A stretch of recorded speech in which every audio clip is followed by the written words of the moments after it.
Good morning, everyone, and welcome to Think Future. My name's Calabucas, and once again, we're coming at you live from deep in the heart of Silicon Valley, California. We're talking innovation startups, the future, not necessarily those, and not necessarily in that order. If you're watching on YouTube, smack that subscribe button and hit that bell so you'll be notified when a new show comes online. And if you're listening on your favorite podcast service, please subscribe and please drop a note on Apple Podcasts. It'd be greatly appreciated. So I was watching LinkedIn the other day, and I noticed a post on the current situation, the current employment situation. And we have this weird situation right now where unemployment rate is low, but at the same time, there's thousands and thousands and thousands of jobs out there.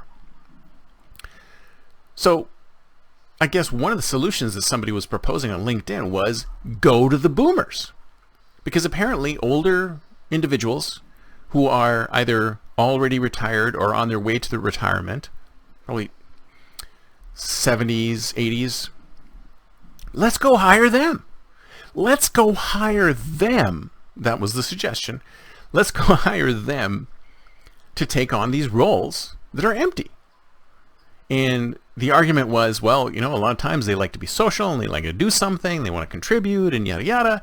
And I thought to myself, at first I thought, okay, that's an interesting solution. It's not a bad idea. It's not a bad idea. And I know boomers who've taken jobs sort of way below their station just to do something, just to be social. People who are baristas, they used to be VPs of engineering, but now they're baristas. Or they used to be CEOs and now they're Uber drivers. And so I've heard of that happening. But I've noticed there are probably two things that will cause a problem there.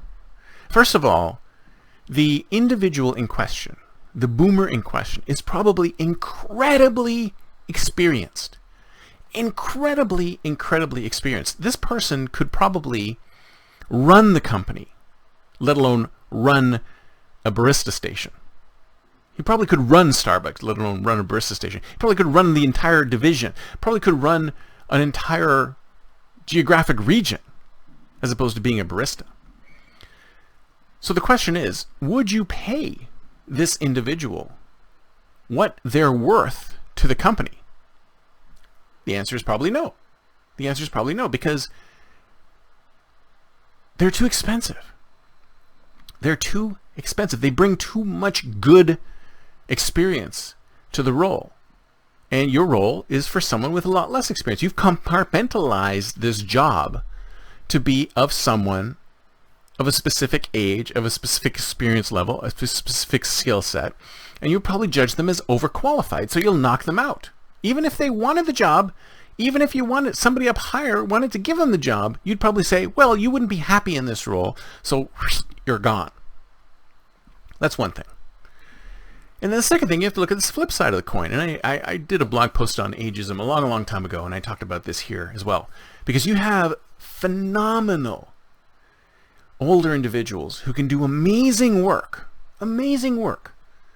But will the rest of the workforce, the rest of the department, full of Gen Zs, millennials, and Generation Alpha, I believe that the next set are called, would they really want to work with somebody who's the age of granddad or grandma? Would they really want to have a beer bash on Friday with grandma looking over your shoulder, watching you knock back that flagon of ale? Probably not.